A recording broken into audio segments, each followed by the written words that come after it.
गायत्री महामंत्र। ओम भूर्भुवः स्वः तत्सवितुर्वरेण्यं भर्गो देवस्य धीमहि धियो यो नः प्रचोदयात्।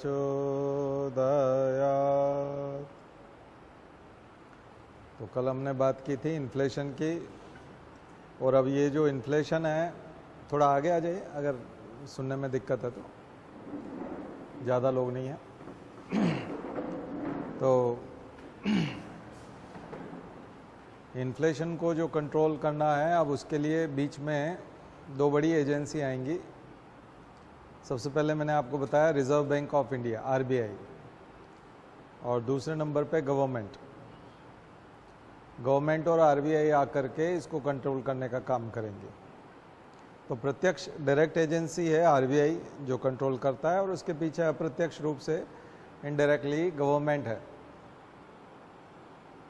जो इन्फ्लेशन को कंट्रोल कर रहे हैं। तो अब जो हिस्सा हम पढ़ेंगे इसको कहेंगे मनी एंड मॉनेटरी पॉलिसी। अब जो हमारा टॉपिक का नाम है वो है मनी एंड मॉनेटरी पॉलिसी। तो सबसे पहले मनी डिस्कस कर लेते हैं कि व्हाट इज मनी।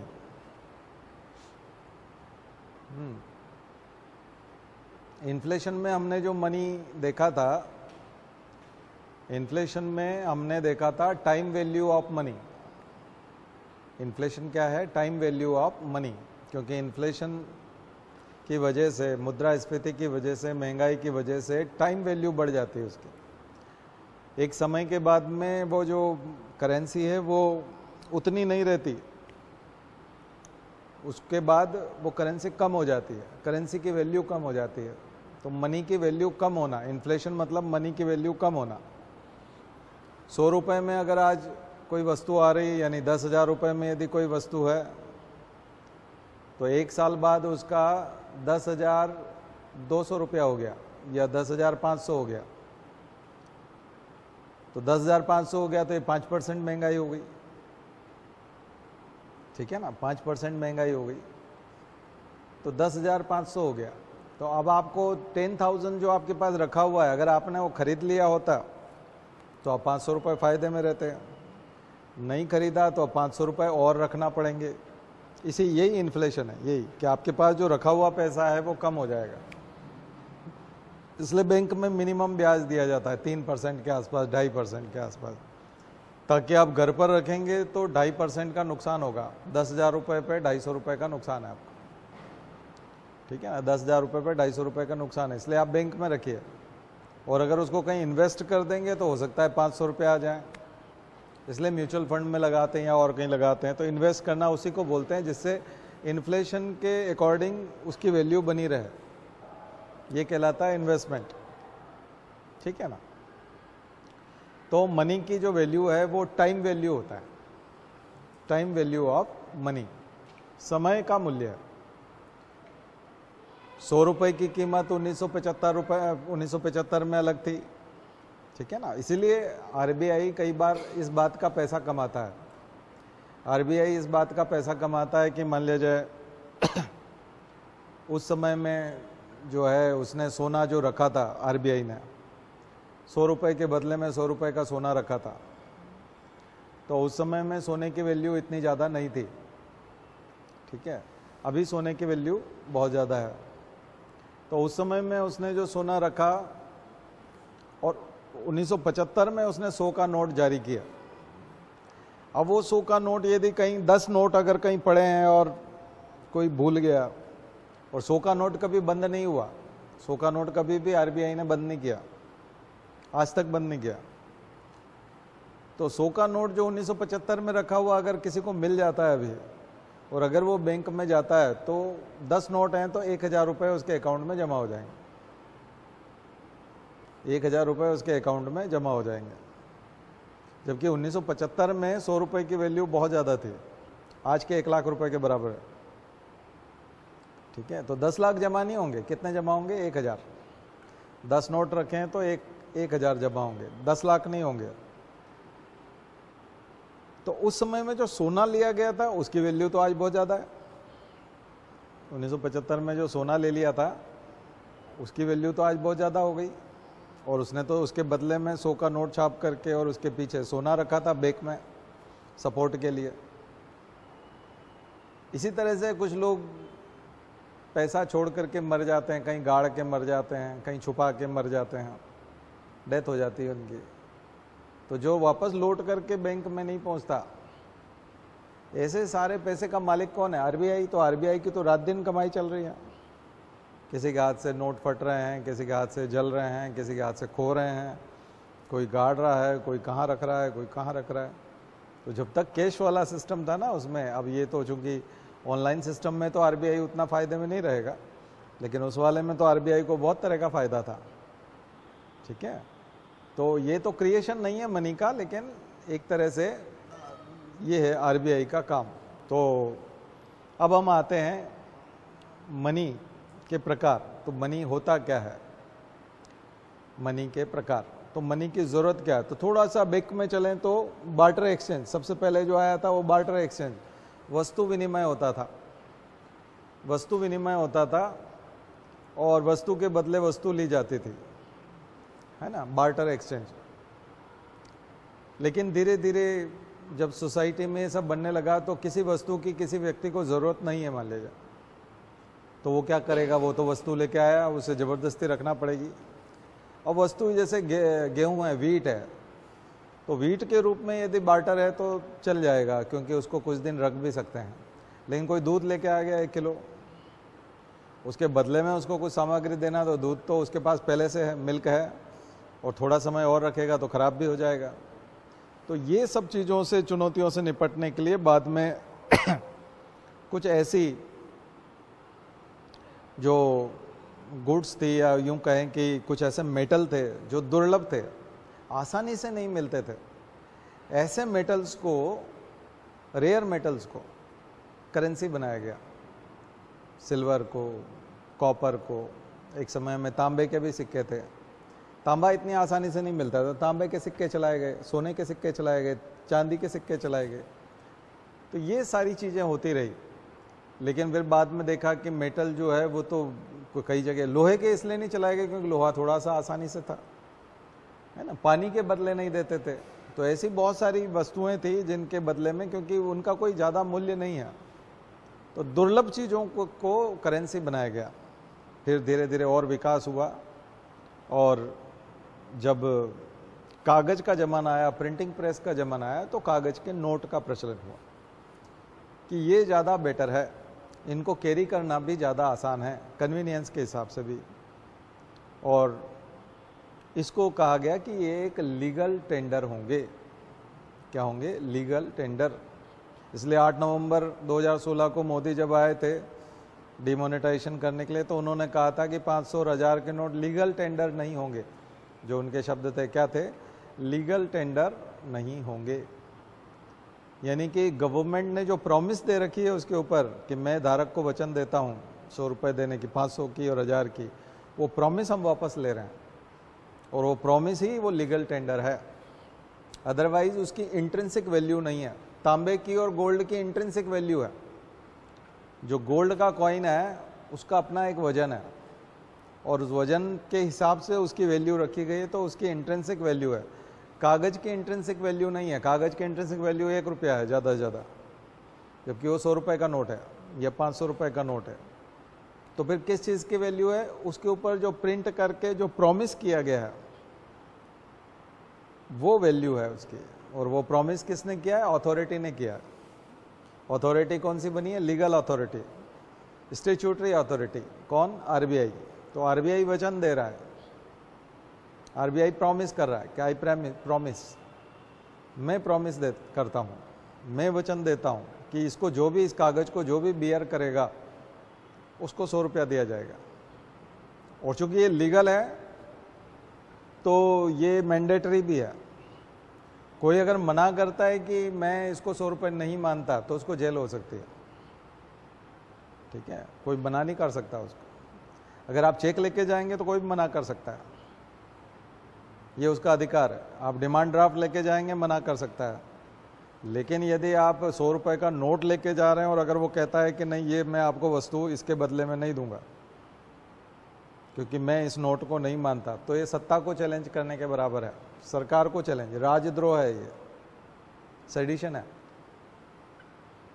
ठीक है, तो लीगल टेंडर, इसलिए वो लीगल टेंडर है, उसको मानना पड़ेगा। तो ये है मनी का कॉन्सेप्ट। तो मनी का कॉन्सेप्ट क्या है कि फिर आएगा कि मनी तैयार कैसे होता है।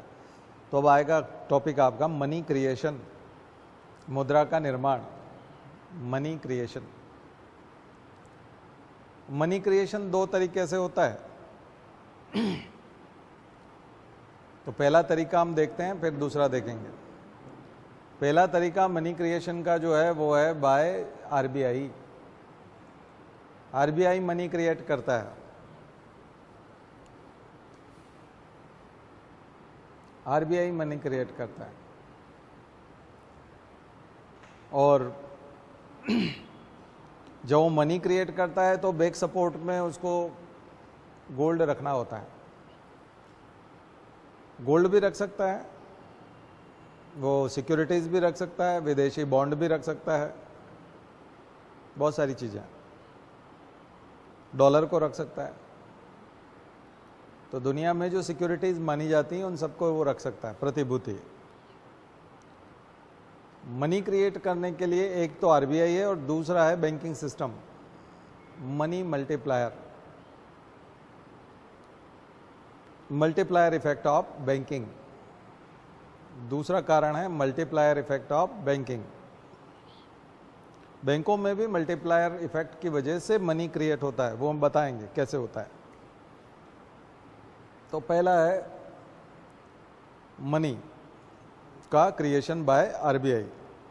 आरबीआई जब भी 200 करोड़ रुपए का अगर कुछ नोट छापता है तो लगभग 117 करोड़ रुपया को उसको बैंक में रखना ज़रूरी होता है। 117 करोड़ उसको लगभग बैंकिंग सपोर्ट में रखना ज़रूरी है, तभी वो 200 करोड़ का नोट छाप सकता है। ठीक है, कल मैंने आपको बताया था जब क्वांटिटेटिव ईजिंग होती है हेलीकॉप्टर मनी, तब ये वाला चीज़ नहीं होती जैसा यूएस कर सकता है, क्योंकि दुनिया भर में लोग डॉलर को अपने पास सिक्योरिटी के तौर पे रखे हुए हैं कि डॉलर है तो सिक्योरिटी है, क्योंकि डॉलर की मान्यता यूनिवर्सल करेंसी मानते हैं उसको। इस वजह से अमेरिका के पास एक अलग प्रकार का कॉन्फिडेंस है कि वो बिना कुछ पास में रखे भी डॉलर छाप लेता है और अपने लोगों को फ़ायदे में रख सकता है या उनको सप्लाई कर सकता है। ऐसा इंडिया नहीं कर सकता क्योंकि हम लोग यूनिवर्सल करेंसी वाले नहीं हैं। ठीक है ना, तो हम इतनी आसानी से नहीं बना पाएंगे। पूरी दुनिया का विश्वास आना चाहिए उसमें, यानी दुनिया के आधे से ज़्यादा देश विश्वास करने लगे उस करेंसी पे, तब जा कर के वो ऐसी करेंसी बन पाती है। तो ऐसा जो मनी जो आरबीआई इस तरह से क्रिएट करता है उसको बोलते हैं हार्ड पावर मनी, M0। तो जब मुद्रा के प्रकार आप देखेंगे तो आप लिखते जाइए, मुद्रा किसे कहते हैं तो M0, M लिख के नीचे सब स्क्रिप्ट में लिखिए 0 आगे।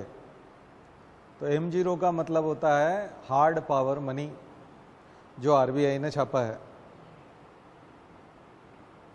ठीक है,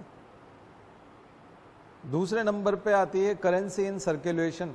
जो सर्कुलेशन में करेंसी है, जो छाप करके जो सर्कुलेशन में आ गई है करेंसी, मार्केट में, बैंकिंग सिस्टम में है, लोगों के पास रखा हुआ है, कैश के रूप में है, तो उसको बोलेंगे करेंसी इन सर्कुलेशन। सर्कुलेशन में जो करेंसी है प्लस डिमांड डिपॉजिट जो बैंक में जमा है लोगों के द्वारा, और वो कौन सा डिपॉजिट है जो जब भी वो चाहें तब उसको निकाल सकते हैं, इसको बोलते हैं demand deposit, DD, demand deposit. इसको बोलते हैं M1। M1 is equal to क्या हुआ, currency in circulation plus demand deposit in saving accounts. Specially क्या है, सेविंग अकाउंट्स, या फिर कह सकते हैं इन बैंकिंग अकाउंट्स। बैंक में लिख लीजिए, इन बैंकिंग अकाउंट्स। उसमें करंट अकाउंट भी है, सेविंग भी है। क्लियर? तो M1 समझ में आ गया, M0 समझ में आ गया। अब M2 लिखिए। M2 क्या होता है?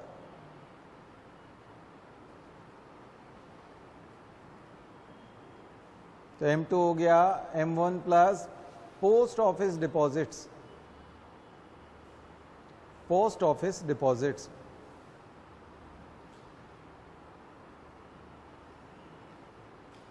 Post office deposit. तो M1 एंड M2 इन दोनों को मिला के बोलते हैं नैरो मनी, ये नैरो मनी कहलाता है, नैरो मनी।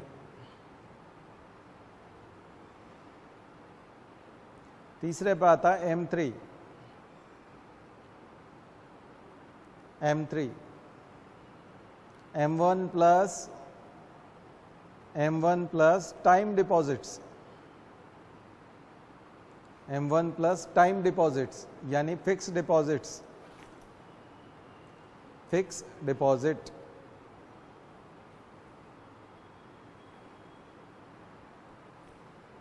जो टाइम डिपॉजिट्स होते हैं 5 साल के लिए फिक्स डिपॉजिट, 3 साल के लिए, वो सारे। फिर आएगा M4, M3 plus post office deposits, जो वहां हमने माइनस कर दिया था। M2 में जो लिखा था वो यहां लिखेंगे, पोस्ट ऑफिस डिपॉजिट्स। ओवरड्राफ्ट भी आएगा, तो तरह तरह के जो डिपॉजिट्स हैं, जो भी हमारे खाते हैं, वो सब M4 में आएंगे। तो M3 और M4 जो होते हैं ये ब्रॉड मनी कहलाता है। क्या कहलाता है? Broad money. तो M1 M2 narrow money, M3 M4 broad money. 2022 में पूछा हुआ सवाल है यूपीएससी का। और जैसे जैसे आप M1 से M4 की तरफ जाते हैं उसको उतना ही कम लिक्विफाई करा पाएंगे, यानी इतनी आसानी से उसको निकाल नहीं सकते। तो M1 को तो आप कभी भी निकाल सकते हैं, विड्रॉ कर सकते हैं, फ़ोन पे कर सकते हैं, गूगल पे कर सकते हैं। पोस्ट ऑफिस तो पोस्ट ऑफिस खुलेगा तब निकाल पाएंगे, उसका तो ATM कार्ड भी नहीं होता। तीसरे वाले में टाइम डिपॉजिट्स है, चौथे वाले में फिर और तो कॉम्प्लिकेशन होता जाएगा, जटिलता आती जाती है लिक्विडिटी के हिसाब से। तो वो लिक्विड नहीं होता, लिक्विडिटी क्या होती है? कम होती जाती है। तो कभी कभी पूछते हैं कि लिक्विडिटी M1 से M4 की तरफ क्या होती है, बढ़ती है घटती है? तो ये सवाल आता है, तो ये आपको देखना पड़ेगा। तो समझ में आ गया रुपया, मनी। मनी क्या है? What is money? मनी कौन तैयार करता है? दूसरा, मनी जो अभी यहाँ मॉनेटरी पॉलिसी नहीं है, अभी हम आएंगे अभी मॉनेटरी पॉलिसी, पहले मनी देख रहे हैं। तो एजेंसी हुई RBI, और सेकंड है प्राइमरी डीलर्स यानी PD मतलब प्राइमरी डीलर्स मतलब बैंक्स। बैंकों में अब बताएंगे बैंक में क्या होता है, मैं अब बताता हूँ आपको। फिर टाइप्स ऑफ मनी या classification of money, M0, M1, M2, M3, M4। M0 hard power money, जो बैंक ने अभी अभी रिलीज़ किया है, हार्ड पावर मनी। बाकी M1, M4 आपने देखा। M1 से M4 की तरफ जाते हैं तो लिक्विडिटी मुश्किल होता जाता है, टफ होता है, इसलिए M1, M2 नैरो मनी है और M3, M4 ब्रॉड मनी है, क्योंकि उसमें ज़्यादा रेंज आ जाती है मनी की। ये क्लासिफिकेशन हमने थोड़ा सा लिया तो लंदन से है, ब्रिटिश सिस्टम है, लेकिन हमारे यहाँ थोड़ा उसको चेंज कर दिया है। तो जब हम मनी M1, M3 देखते हैं तो M3 in India, M3 in Britain, दोनों अलग, UK, तो अलग अलग तरीके से देखते हैं। तो ये देख लीजिएगा, थोड़ा विकिपीडिया में जाके देख सकते हैं, बाकी इकोनॉमिक्स की किताब में मिल जाएगा, NCERT में मिल जाएगा। ठीक है, चलिए, तो ये जो चीज़ हुई, अब दूसरे वाले पे आते हैं, multiplier effect of banking. Multiplier effect of banking second source of money creation. Money creation कैसे होता है? सेकंड तरीका कौन सा है? यहाँ से भी मनी क्रिएट होता है बैंकिंग सिस्टम से। बैंकिंग सिस्टम से सिंपल सा एग्जांपल दें तो आप देखेंगे कि जो व्यक्ति कोई कमाता है, कमाई कर रहा है, मेहनत कर रहा है, कमाई कर रहा है, अर्न कर रहा है, वो पूरा पूरा बैंक में नहीं जमा कराता, अपने पास सेविंग करके रखता है। और जो बैंक में जमा किया जाता है वो पूरा पूरा लोन पे नहीं दिया जाता, उनको भी अपना एक रिजर्व रखना पड़ता है। तो लोग जो कमाते हैं वो अपने पास सेविंग करके रखते हैं,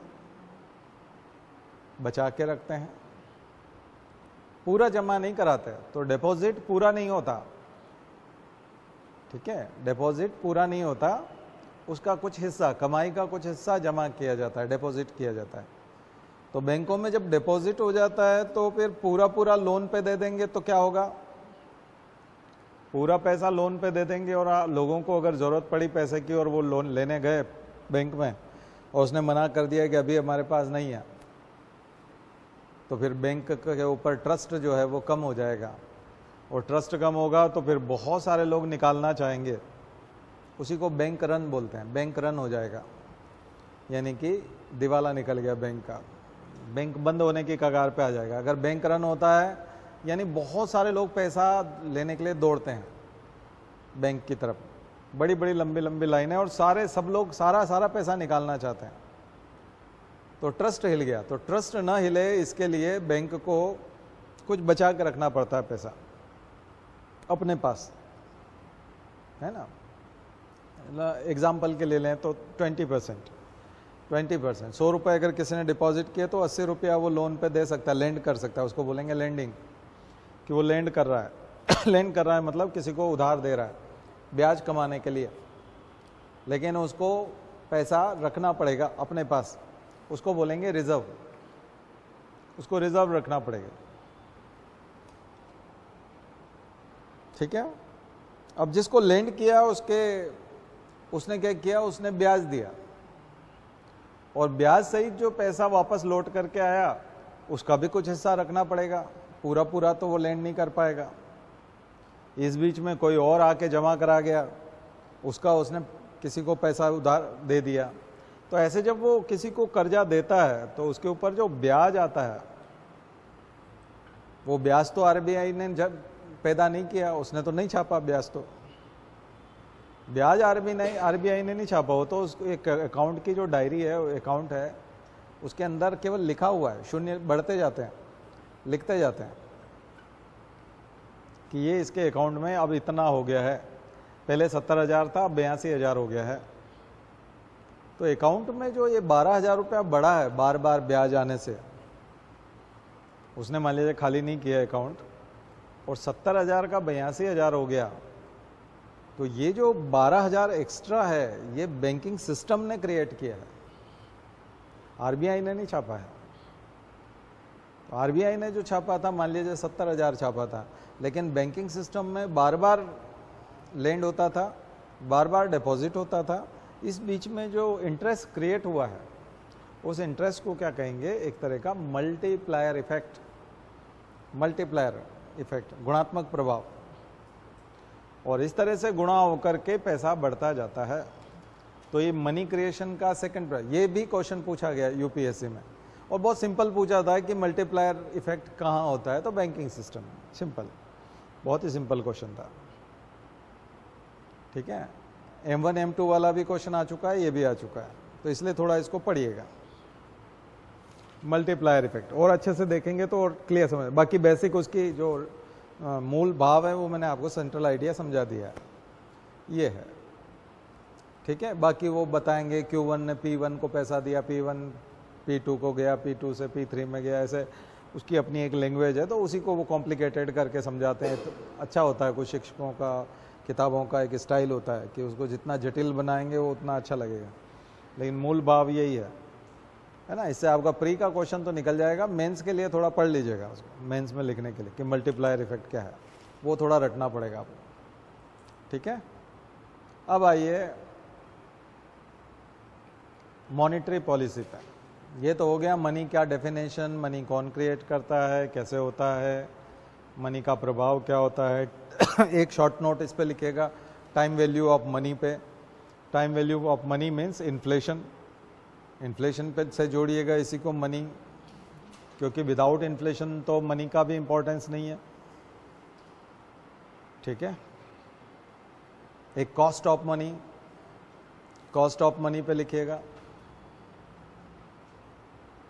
cost of money, time value of money, वो जो इंटरेस्ट है वो एक तरह से मनी की कॉस्ट है, ठीक है, वो मनी की कॉस्ट है, कीमत है। और टाइम वैल्यू है क्योंकि समय के हिसाब से इंटरेस्ट तय होता है, 1 साल के लिए, 1.5 साल के लिए, 2 साल के लिए, ठीक है। अब आते हैं मॉनेटरी पॉलिसी। अब ये है कि मार्केट में यदि इन्फ्लेशन बहुत ज़्यादा है और इन्फ्लेशन बहुत ज़्यादा है, महंगाई बहुत ज़्यादा है, तो इसको कंट्रोल कौन करेगा और कैसे करेंगे? तो इसी चीज़ को, मनी को ही कंट्रोल किया जाता है। मनी को कंट्रोल करने के 2 तरीके हैं। मैक्रो इकोनॉमिक पॉलिसी में 2 तरीके हैं, एक तो इन्फ्लेशन के लिए करना होता है, दूसरा ब्रॉड ग्रोथ के लिए करना होता है, ठीक है। तो पहले हम ब्रॉड वाले में चलते हैं, फिर बाद में बैंकिंग सिस्टम में आएंगे, तो फिर तो पूरा ही बैंकिंग सिस्टम में ही आना पड़ेगा, फिर हम बैंक में ही आएंगे। तो बैंक का इंट्रोडक्शन करेंगे आज और कुछ टाइप्स देखेंगे, टाइप्स ऑफ बैंकिंग। तो पहले हम चलते हैं ऐसी बड़ी कंडीशन में जब कोई फॉरेनर जो है भारत में ज़्यादा इन्वेस्ट कर रहा है।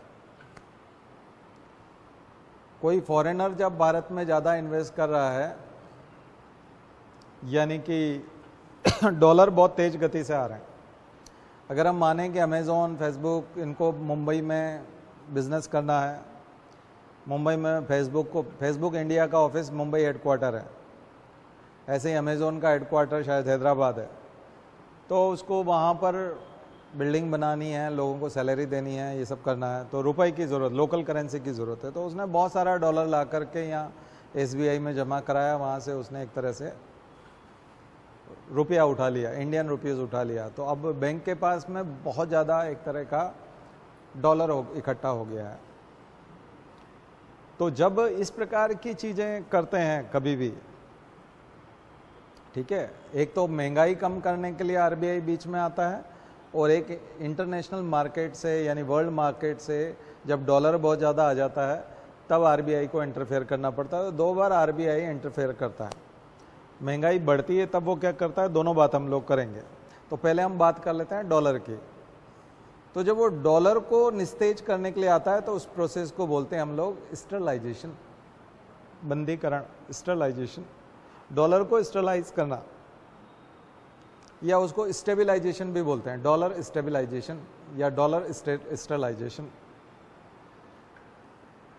स्टरलाइजेशन की प्रोसेस में क्या होगा कि चूंकि डॉलर बहुत ज़्यादा है तो उस डॉलर को सक करना बहुत ज़रूरी है। अब मार्केट में क्या है कि रुपए की कमी है, ठीक है, रुपए की कमी है, डॉलर ज़्यादा हो गया, तो वो डॉलर जो है वो क्या करेगा, बाय करेगा, और ऐसे समय में रुपए को वो इंजेक्ट करेगा, ठीक है। और जब वो रुपया बढ़ जाएगा लोगों के पास, मान लीजिए अमेज़ॉन ने सबसे ज़्यादा रुपया बांटा, लोगों को नौकरी दी, ज़मीन खरीदी, लैंड लेबर कैपिटल एंटरप्रेन्योर वाली जो बात हम लोग करते हैं फैक्टर ऑफ प्रोडक्शंस में। तो फैक्टर्स ऑफ प्रोडक्शन में जब हम बात करते हैं तो लैंड लेबर कैपिटल की बात करते हैं ना, तो इन तीनों के लिए वो खर्चा करेगा। तो लोगों के पास रुपया बहुत ज़्यादा आ गया तो उससे भी दिक्कत पैदा हो जाएगी। लोगों के पास अगर बहुत ज़्यादा रुपया आ गया डॉलर की वजह से, तो बैंक के पास तो डॉलर हो गए, अब उसके पास कर्जा देने के लिए पैसा नहीं है, इंडियन रुपीज़ में नहीं है, क्योंकि वो तो डॉलर लेके बैठा है। तो एक तो उसको तो डॉलर की ज़रूरत है, उसको रुपए की ज़रूरत है, और लोगों के पास रुपया बहुत आ गया लैंड लेबर कैपिटल की वजह से, तो उससे महंगाई बढ़ जाएगी, लोग डिमांड बढ़ जाएगी, क्योंकि रुपया ज़्यादा है, करेंसी ज़्यादा है, तो वस्तुओं की सप्लाई उतनी नहीं हो पाएगी, उससे महंगाई बढ़ जाएगी, तो इन्फ्लेशन हो जाएगा। तो उस रुपए को भी सक करना है, डॉलर को भी एडजस्ट करना है, तो डॉलर को स्टेबलाइज करना है, तो दोनों प्रोसेस एक साथ चलती है। तो जब हम अपने रुपए को कंट्रोल करते हैं तो उसको बोलते हैं open market operation, open market operation. और जब हम डॉलर को इस तरह से करते हैं तो उसको बोलते हैं स्टरलाइजेशन, स्टरलाइजेशन। डॉलर को अगर मार्केट से कम करना है तो बाय करेगा, और बाय करेगा तो बदले में क्या देगा, रुपया, रुपया इंजेक्ट करेगा मार्केट में, और वहां से सक करेगा डॉलर को। और डॉलर की कमी है तो डॉलर बेच देगा, सेल करेगा डॉलर को और रुपए को शक्कर लेगा। तो ये आरबीआई के पास में टूल है, इसको बोलते हैं quantitative tool. Quantitative tool.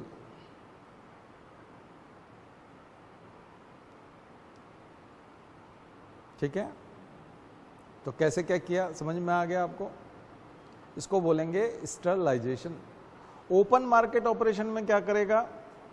Open market operation में वो ये करेगा कि गवर्नमेंट सिक्योरिटीज और बॉन्ड्स, जो जनरली बॉन्ड्स जो है वो G-SEC यानी government securities, bonds American word है, यूएस वर्ड है, एक ही बात है, बॉन्ड भी वही है, गवर्नमेंट सिक्योरिटी वही है। गवर्नमेंट सिक्योरिटीज वर्ड जो है वो ब्रिटेन में चलता है, यूके में, और गवर्नमेंट सिक्योरिटी कभी भी सिक्योरिटी नहीं बोलते हैं, सिक्योरिटीज बोलते हैं, हमेशा प्लूरल बोलते हैं। गवर्नमेंट सिक्योरिटीज G-SEC एस लगता है हमेशा, और बॉन्ड्स नहीं बोलते, बॉन्ड बोलते हैं। बॉन्ड को सिंगुलर में बोलते हैं, जब सिंगुलर में बात करते हैं तो जनरली बॉन्ड बोलते हैं, गवर्नमेंट बॉन्ड। तो बॉन्ड क्या होता है? बॉन्ड बहुत सिंपल चीज है। बॉन्ड वो होता है जिसमें एक प्रॉमिस किया होता है। प्रॉमिसरी नोट नहीं है वो, लेकिन उसमें प्रॉमिस होता है एक तरह का। तीन तरह की चीजें होती है उसमें। प्रिंट जो होता है ऊपर इशूअर का नाम होता है, एक इशूअर होता है, एक होल्डर होता है। बॉन्ड में एक इशूअर है, एक होल्डर है, जो धारण करता है, जो बॉन्ड को लेता है, खरीदता है। बॉन्ड का जो बायर है देखा जाए तो वो लेंडर है, उसने पैसा लेंड किया है। तो बॉन्ड का जो होल्डर है वो लेंडर है, और बॉन्ड का जो इशूअर है वो बोरोवर है, उसने पैसा लिया है, बोरो किया है। तो बॉन्ड का इशूअर है वो जनरली जैसे गवर्नमेंट है, वैसे बॉन्ड का इशूअर कोई भी हो सकता है। अगर मुझ में कोई ट्रस्ट करता है तो मैं अपने बॉन्ड जारी कर सकता हूँ। नगर निगम अपने बॉन्ड जारी करता है। मैंने आपको इंदौर नगर निगम का एग्जाम्पल दिया था, म्यूनिसिपल कॉरपोरेशन। इंदौर सबसे जो साफ सुथरा शहर बना है वो बॉन्ड्स की वजह से बना है। वहाँ के म्यूनिसिपल कॉरपोरेशन ने साफ सुथरा रखने के लिए, मशीनें खरीदने के लिए, खर्चा करने के लिए लोगों से कहा कि आप हमारे बॉन्ड खरीदिए। बैंक आपको 6% देता है, फिक्स डिपॉजिट पे 5% देता है, हम 7% देंगे, आप हमको पैसा दीजिए, हम इंदौर को साफ सुथरा भी बनाएंगे। तो ये कंट्रीब्यूशन भी है, चंदा भी हो गया, और बॉन्ड आपका सेविंग भी हो गया। तो आपका इन्वेस्टमेंट है, आप हमारे बॉन्ड खरीदिए। लोगों ने ज़बरदस्त बॉन्ड खरीदे, बहुत पैसा आया, तो इंदौर साफ सुथरा बनाया गया। तो ज़्यादा कॉरपोरेट ऑफिस इंदौर में शिफ्ट हो गए, भोपाल में नहीं है। मध्य प्रदेश छत्तीसगढ़ का हेडक्वार्टर 90% ऑफिस इंदौर में है। उसका कारण उसका साफ सुथरा होना। साफ सुथरा होगा, ज़्यादा से ज़्यादा ऑफिस आएंगे, कंस्ट्रक्शन होगा तो नगर निगम को इनकम होगी, टैक्स मिलेगा। ज़्यादा से ज़्यादा एरिया डेवलप होगा, मकान बनेंगे, हाउस टैक्स होगा, मकान के कर मिलेंगे। तो जितना ज़्यादा डेवलपमेंट होगा तो साफ सुथरा होने से डेवलपमेंट ज़्यादा होगा, डेवलपमेंट ज़्यादा होने से टैक्स ज़्यादा मिलेगा, तो वो चुका देंगे 7%। और जो मशीनें लेके आए हैं विदेशों से, महंगी महंगी मशीनें साफ सफाई के लिए और उसके लिए, उसका पैसा उनको लोगों ने दे दिया। क्योंकि ऐसे तो सरकार फंड नहीं देती, स्टेट गवर्नमेंट तो केवल इंदौर को तो देगी नहीं, फिर वो तो सभी सिटीज़ को देगी। लेकिन उन्होंने अपने फंड खुद क्रिएट किया नगर निगम में, तो बॉन्ड के माध्यम से। तो बॉन्ड समझ में आ गया। ऐसी गवर्नमेंट समय समय पे बॉन्ड जारी करती है। गवर्नमेंट बॉन्ड जारी करती है, यानी कि गवर्नमेंट सिक्योरिटीज। वो अपनी सिक्योरिटीज, अगर उसको लगता है कि इन्फ्लेशन बहुत फैला हुआ है, बहुत महंगाई बढ़ी हुई है, मार्केट में बहुत पैसा है, तो अपने बॉन्ड बेचेंगे। और बॉन्ड बेचेंगे तो गवर्नमेंट सिक्योरिटीज को बेचेंगे तो ज़्यादा से ज़्यादा लोग उसको खरीदेंगे, तो आरबीआई के पास पैसा हो जाएगा, आरबीआई के पास पैसा इकट्ठा हो जाएगा।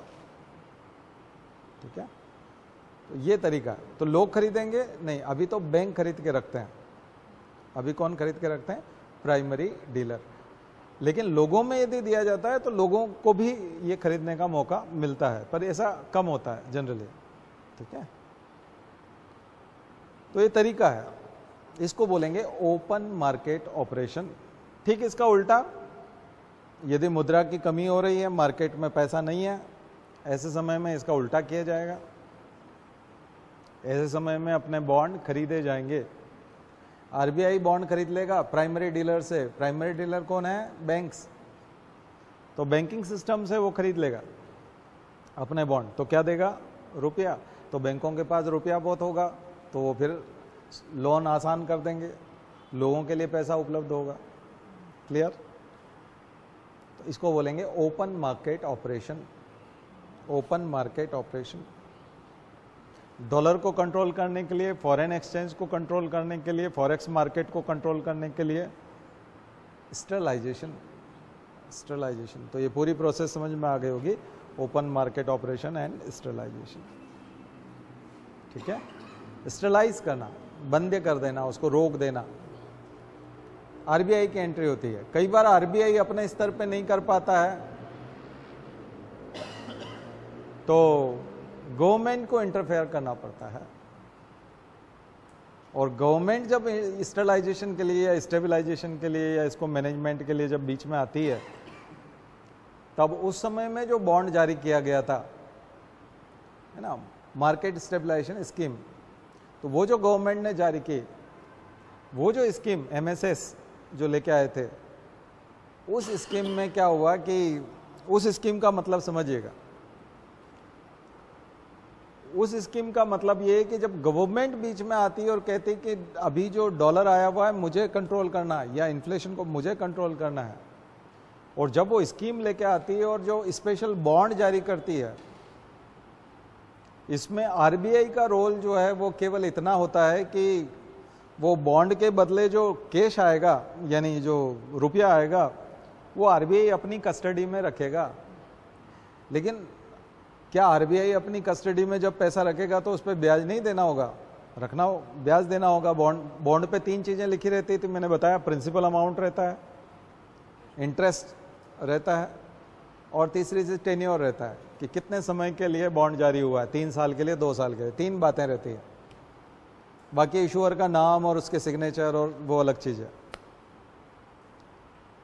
तो ये टेन्योर 3 साल का है, 2 साल का है, अगर बॉन्ड का मार्केट से डॉलर सक करने की कीमत, तो जब स्कीम गवर्नमेंट निकालती है तो वो जो इंटरेस्ट है वो गवर्नमेंट देती है। अब आ गया समझ? इंटरेस्ट कौन पे करेगा, कौन बियर करेगा? गवर्नमेंट बियर करेगी, क्योंकि ये गवर्नमेंट की स्कीम है। वो डॉलर को सक क्यों करना चाहते हैं? वो महंगाई को क्यों नहीं बढ़ने देना चाहते हैं? महंगाई इसलिए नहीं बढ़ने देना चाहते क्योंकि जनता परेशान हो जाएगी, लोगों की इनकम बहुत कम है, इक्वालिटी बनी रहे, लोगों के पास, सबके पास खाने को हो। फिर डॉलर को क्यों सक करना चाहते हैं? कि वो चाहते हैं कि ग्रोथ इंजन चलता रहे, इंडिया की ग्रोथ होती रहे, डॉलर आता रहे और उसका बुरा प्रभाव हमारे ऊपर ना पड़े डॉलर का। तो डॉलर आते रहना चाहिए, क्योंकि foreign direct investment, foreign portfolio investment, 2 तरह से डॉलर आता है, एफपीआई एंड एफडीआई। तो जब डायरेक्ट अगर कोई कंस्ट्रक्शन करता है भारत में, हमारे देश में अगर कोई आकर के फैक्ट्री बनाता है, इंडस्ट्रीज बनाता है, कॉलोनी बनाता है, ऑफिसेज बनाता है, कंस्ट्रक्ट करता है, या आता है बकायदा मॉल बनाता है, आउटलेट्स बनाता है अपने खुद के, उसको बोलते हैं फॉरेन डायरेक्ट इन्वेस्टमेंट। खुद ही इन्वेस्ट कर रहा है, लैंड लेबर कैपिटल में खुद ही इन्वेस्ट कर रहा है, फैक्टर ऑफ प्रोडक्शन में खुद इन्वेस्ट कर रहा है। एक एग्जिस्टिंग हमारा जो सिस्टम है ऑलरेडी लैंड लेबर कैपिटल का, फैक्टर्स ऑफ प्रोडक्शन का, जैसे रिलायंस है, टाटा है, ये पहले से काम कर रहे हैं। इनकी कंपनी में इन्वेस्ट करना किसी फॉरेनर के द्वारा एफपीआई कहलाता है, फॉरेन पोर्टफोलियो इन्वेस्टमेंट। वो कहलाता है फॉरेन पोर्टफोलियो इन्वेस्टमेंट।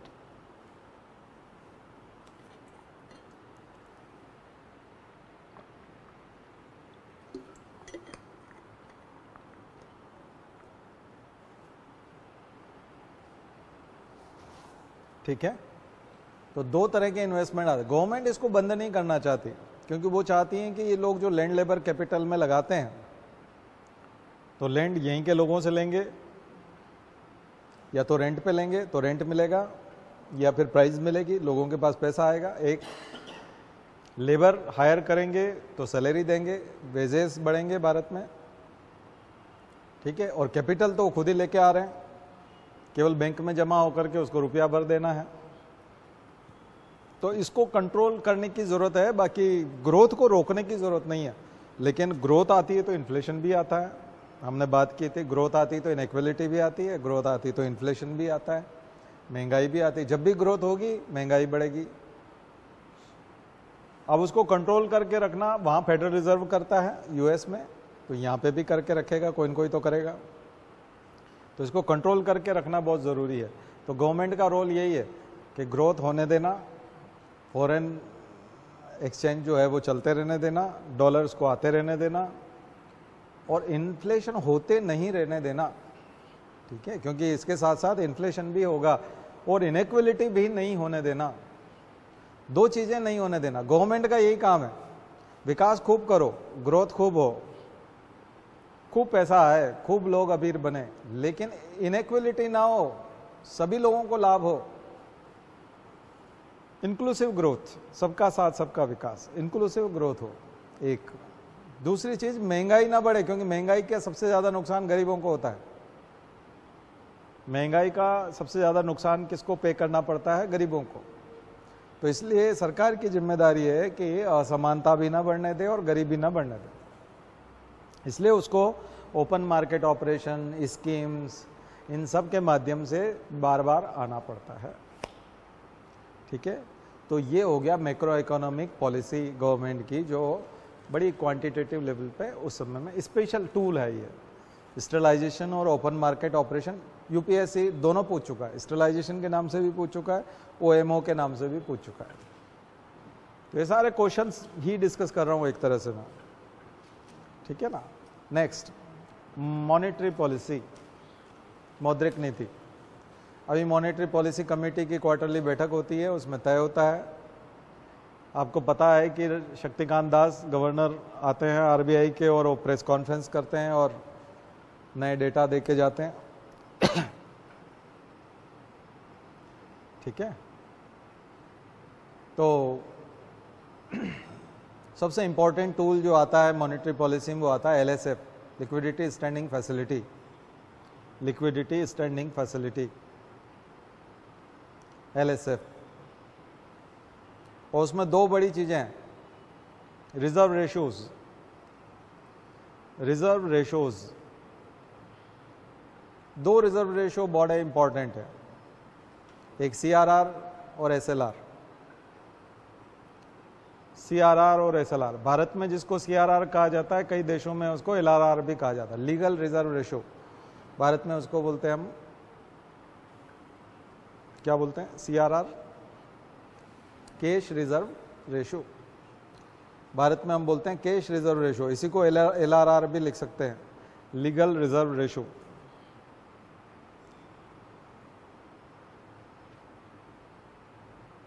%4.5%, फिलहाल कितना है? 4.5%, 50 बोल सकते हैं, 5% लिख सकते हैं। तो 4.5% ये सीआरआर है।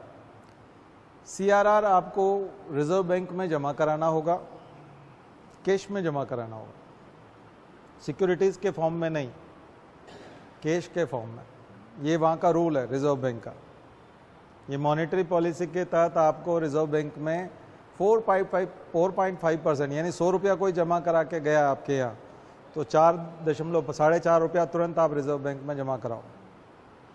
जैसे ही आपके यहाँ कोई 100 रुपये जमा कराएगा, 4.5 तुरंत कैश में। आप सिक्योरिटीज वगैरह नहीं दिखा सकते कि हमारे पास गोल्ड है, ये है, वो नहीं, रिजर्व बैंक में जमा होगा।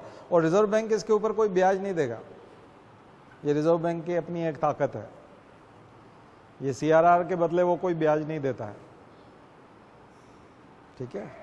दूसरा होता है SLR, statutory liquidity ratio. Statutory liquidity ratio 18% चल रहा है अभी, 18%।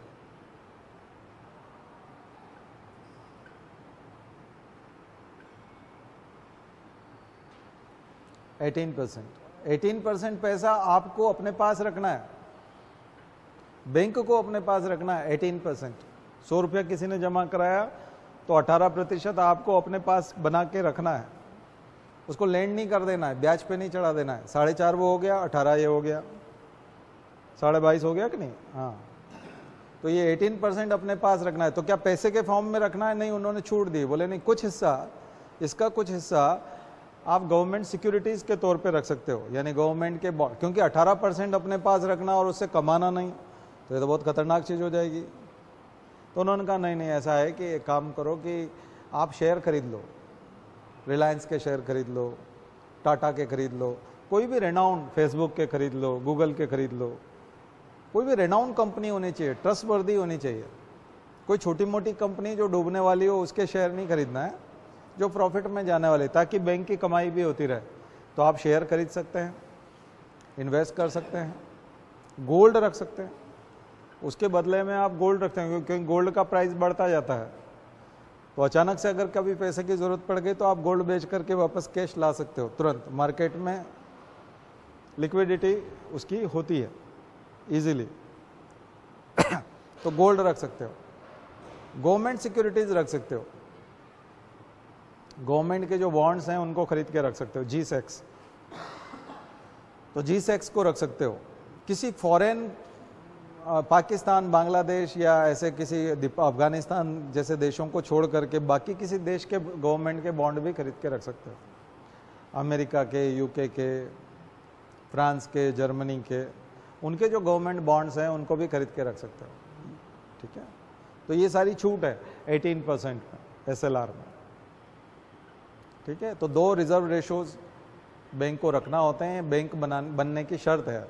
अगर आप बैंक हैं तो आपको बैंकिंग के नियमों का पालन करना है, रिजर्व बैंक के इन प्रोविज़न को मानना होगा।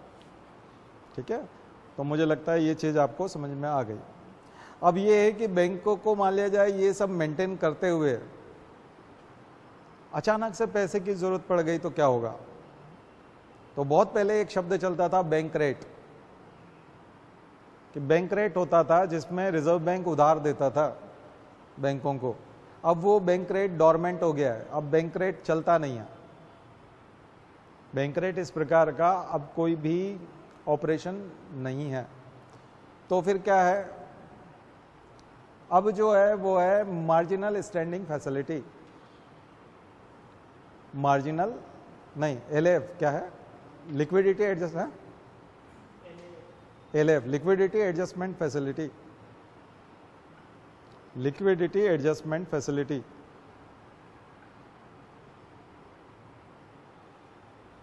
ये रेपो रेट पे देता है।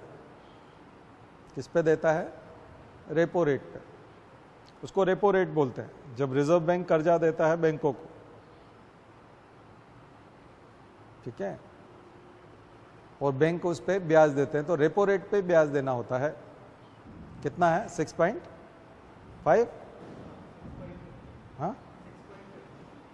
हाँ 50 मतलब वही 5, तो 6.50 का आपको ब्याज देना होगा।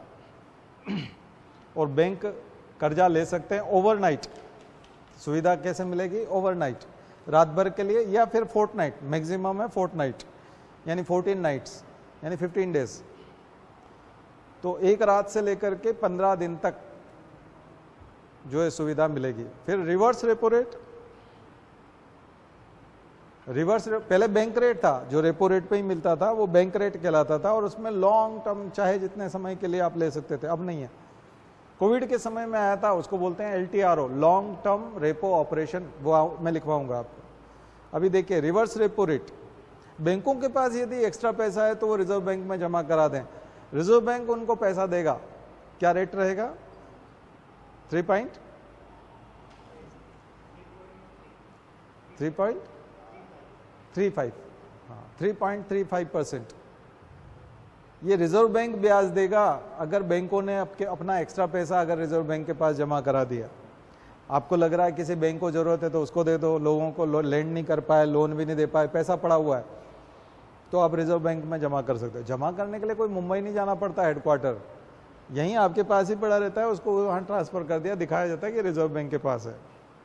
ठीक है ठीक है ना, तो ये है, जैसे आपके अकाउंट में आ गया तो आपके अकाउंट आपके घर देने नहीं आते, आपके अकाउंट में लिख देते हैं, ठीक है ना। वैसे दूसरी चीज तो रेपो हो गया, रिवर्स रेपो हो गया। अब बैंक रेट मैंने बताया डोरमेंट है। LTRO जो अभी चला था कोविड के समय में, 1 साल के लिए long term repo operation, repo rate पर ही लॉन्ग टर्म यानी 6 महीने के लिए, 1 साल के लिए लोन पे दे रहे थे, बैंकों को दे रहे थे पैसा, उसको LTRO बोला था। अभी वो फिर डोरमेंट हो गया, अभी व्यवहार में LTRO नहीं चल रहा है, लेकिन 21-22 में चला था। कोविड की वजह से स्पेशल ऑपरेशन लेके आए थे, क्योंकि वो 15 दिन के लिए देने से बात नहीं बन रही थी, क्योंकि लोगों का काम धंधा बंद था, लोगों को लोन की जरूरत थी। MSME को लोन दिया जा रहा था, क्वांटिटेटिव ईजिंग की जा रही थी, लोगों को खाने पीने के लिए राशन देना था, तो इसलिए उसको ईजी किया गया था, क्वांटिटेटिव ईजिंग की थी LTRO के माध्यम से। एक होता है MSF। MSF ये है कि आपको एक लिमिट तक ही ये पैसा दिया जाएगा। ये जो आपको पैसा दिया जाता है, अभी मैंने आपको लिक्विडिटी एडजस्टमेंट फैसिलिटी जो दिया, ठीक है, ये सब आपने अपना कोटा पूरा कर लिया। और ये कितना दिया जा सकता है, ये आपका जो स्टैट्यूटरी लिक्विडिटी रेशियो है यानी SLR है, उसका 1%, उसका 1%। अब ऐसे में क्या है कि सब कुछ आपने ले लिया, पैसा भी हो गया, ओवरनाइट से भी काम नहीं चल रहा, बैंक ब्याज पे भी दे रखा है। अब ऐसे में लोग कुछ डिमांड करने आ गए कि हमको हमारे पैसे की ज़रूरत है और बैंक के पास पैसा नहीं है, तो रिजर्व बैंक के पास जा सकता है और रिजर्व बैंक उसको कहेगा कि आप अपना जो लिक्विडिटी, जो स्टैट्यूटरी लिक्विडिटी रेशियो 18% है, उस 18% का 1% कम कर सकते हो। अच्छा, ये जितना भी रेपो पे और इस पे पैसा मिलेगा, उसके बदले सिक्योरिटीज वहां जमा करानी होगी। RBI सिक्योरिटीज जमा करा करके फिर पैसा देगा, ऐसे ही पैसा नहीं देगा किसी भी बैंक को, ठीक है। ये जो पैसा मिलेगा किसके बदले मिलेगा, सिक्योरिटीज के बदले। अब वो एक छूट और दे रहा है कि आप अपना SLR जो 18% है, उस 18% का 1%, 18% का 1% SLR कम कर सकते हो और उस सिक्योरिटीज को आप उठा करके हमारे पास रखो, हम आपको और कैश दे देंगे।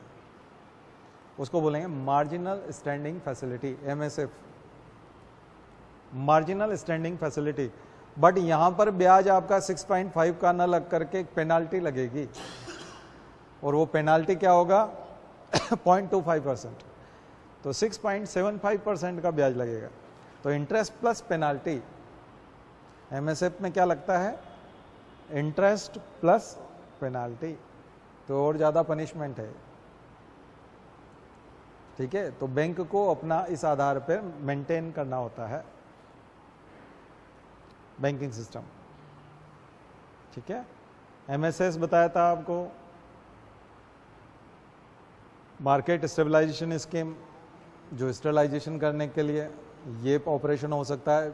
एक VVR करके स्कीम होती है, वो उसको कर सकते हैं। ऐसी बहुत सारी और अदर टूल्स भी विकसित हुए हैं, लेकिन वो समय समय पे शॉर्ट टर्म के लिए हैं, और रिजर्व बैंक इन सब चीज़ों के लिए आता है। इसको बोलते हैं मॉनेटरी पॉलिसी, इन्फ्लेशन को चेक करके रखना, कंट्रोल करके रखना। तो इच्छा तो थी आज आपको बैंकिंग सिस्टम का भी पूरा बता दें, लेकिन कुछ चीज़ें शुरू कर लेते हैं, ठीक है। तो बैंकिंग सिस्टम में आपको 2-3 चीज़ें याद रखनी है। सबसे पहला तो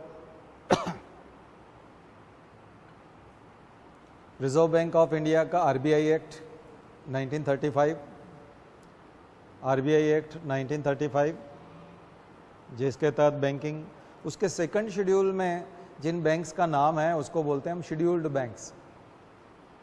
उसके सेकंड शेड्यूल में जिन बैंक्स का नाम है उसको बोलते हैं शेड्यूल्ड बैंक, अनुसूचित बैंक। 1935 के बाद में 1949 में banking regulation act, BR act, banking regulation act, इसमें पूरा रेगुलेशन आया। 1955 में state bank act, state bank of India बना, इंपीरियल बैंक को नाम दिया स्टेट बैंक। तो ये इवोल्यूशन है इंडिया में बैंकिंग का। 1955 में कंपनीज एक्ट,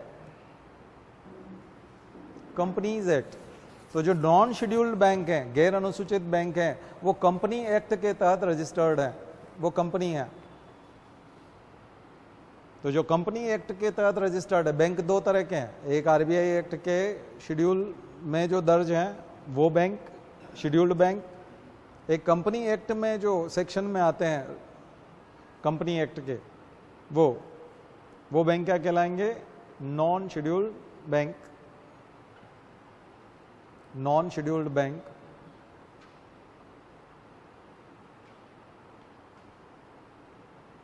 ठीक है। और उसके बाद दो वेव आया था नेशनलाइजेशन का। First wave of nationalisation 1969, 14 bank nationalise हुए थे। सेकंड 6 बैंक और नेशनलाइज हुए, second wave of nationalisation, second wave of nationalisation. And then 1993 या 91 में एलपीजी की बात हम करते हैं, लिबरलाइजेशन, प्राइवेटाइजेशन, ग्लोबलाइजेशन, उसमें प्राइवेटाइज होने लगे। आरबीआई ने खुद ने इनवाइट किया कि हम बैंकिंग लाइसेंस दे रहे हैं प्राइवेट को, तो आ जाएं जिसको भी बैंक का लाइसेंस चाहिए। तो जो भी पहले से फाइनेंशियल कंपनी है, जो भी लेंड कर रहे हैं, लोगों से बोरो कर रहे हैं, लोगों से डिपॉजिट करवाते हैं और फिर उस पैसे को लेंड करके पैसा कमाते हैं, ऐसी जो फाइनेंशियल कंपनीज हैं और कंपनीज एक्ट के तहत ऑलरेडी रजिस्टर्ड हैं, उनको हम बैंक का दर्जा दे देंगे, बैंक का स्टेटस दे देंगे, लाइसेंस दे देंगे। तो आरबीआई ने खुद ने इनवाइट किया, तब एचडीएफसी, आईसीआईसीआई, ऐसे बहुत सारे, आईडीबीआई और एक्सिस और ये सारे जो बैंक हैं, इन सब ने आवेदन दिया और ये उस एलपीजी के उस दौड़ में सब बैंक बन गए। ये सब प्राइवेट बैंक्स हैं, कंपनीज एक्ट के तहत रजिस्टर्ड। नेशनलाइज बैंक वो जो नेशनलाइजेशन के फर्स्ट और सेकंड वेव में नेशनलाइज कर दिए गए थे, प्राइवेट थे, है ना, उनको शेड्यूल में उस तरह से। तो अनुसूचित बैंक, गैर अनुसूचित bank, nationalise bank, non nationalise bank, private bank, public sector bank. तो जो जनरली नेशनलाइज बैंक है, शेड्यूल्ड बैंक है, वो क्या है? एक तरह के पब्लिक सेक्टर बैंक है। तो 3 तरह के क्लासिफिकेशन है, based on private, public, nationalised. अब तो लगभग ज़्यादातर नेशनलाइज्ड है, कुछ प्राइवेट है ना। तो public, private, nationalise, non nationalise और शेड्यूल्ड और नॉन शेड्यूल्ड। तो बैंक होने के लिए कंपनीज एक्ट के तहत रजिस्टर होना जरूरी है या फिर आरबीआई एक्ट के तहत रजिस्टर होना जरूरी है, और बैंकिंग रेगुलेशन एक्ट का पालन आपको सबको करना पड़ेगा। ऐसे सारे बैंक्स हैं। तो ये है इवोल्यूशन ऑफ बैंकिंग इंडिया में। बाद में आए rural banks, rural banks, regional rural banks, regional rural banks, small banks, small banks जो 1 लाख से छोटे लोन देते हैं। 75% लोन 1 लाख से छोटे होना बहुत ज़रूरी है, उसको बोलते हैं स्मॉल बैंक्स। 25% ज़्यादा वाले हो सकते हैं, लेकिन 75% लोन छोटे। फिर आता है पेमेंट बैंक्स, पेमेंट बैंक्स जो लेंड करने का काम नहीं करेंगे, किसी को कर्जा नहीं देंगे, लोन नहीं देते, क्या करते हैं? ओनली पेमेंट को अपने पास रखते हैं थोड़े समय के लिए, पेमेंट ट्रांसफ़र। तो जो आपका पेटीएम है, फ़ोन पे है, गूगल पे है, ये पेमेंट बैंक्स हैं। तो ये नया कंसेप्ट है, 2014 में क्या है? Payment banks. तो अब आपको ये सारा पढ़ के आना। इसके अलावा जो एक और सिस्टम होता है उसको बोलते हैं cooperative banks, cooperative banks. Rural cooperative से लेकर के सेंट्रल लेवल के, तो सेंट्रल लेवल पे तो नहीं है कोऑपरेटिव, स्टेट का सब्जेक्ट है, लेकिन state cooperative, district cooperative, regional rural cooperative, ठीक है। और प्राथमिक कृषि सहकारी साख समिति जो बोलते हैं हम लोग, है ना, प्राइमरी एग्रीकल्चरल क्रेडिट सोसाइटी, वो सोसाइटी कहलाती है, कोऑपरेटिव सोसाइटी। तो गांव में जो होती है तो उनको भी बैंक का दर्जा है, वो भी डिपॉजिट्स ले सकते हैं, वो भी लेंड कर सकते हैं, लोन दे सकते हैं। तो उसमें किसी ने अगर आवेदन दिया है तो उसी को मिलेगा। तो ये सारा बैंकिंग सिस्टम पढ़ करके आइएगा, देखते हैं फिर स्पेशलाइज फाइनेंशियल इंस्टीट्यूशंस वगैरह वो भी देखेंगे। ठीक है, चलिए शांति पाठ।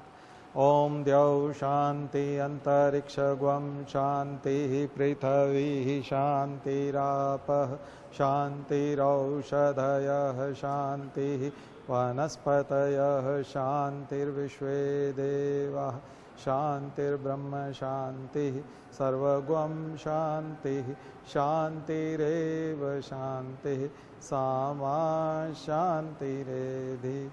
ओम शांति शांति शांति सर्वारिष्टासु शांतिर्भवतु। बोले गायत्री माता की, परम पूज्य गुरुदेव की, परम वंद्या माता जी की। हम सुधरेंगे, हम बदलेंगे, एक बनेंगे। जन्म जहाँ पर, अन्न जहाँ का, ज्ञान जहाँ से, वह है प्यारा। देश की रक्षा कौन करेगा? मानव मात्र, नर और नारी, जाति वंश सब भारत माता की, भारतीय संस्कृति की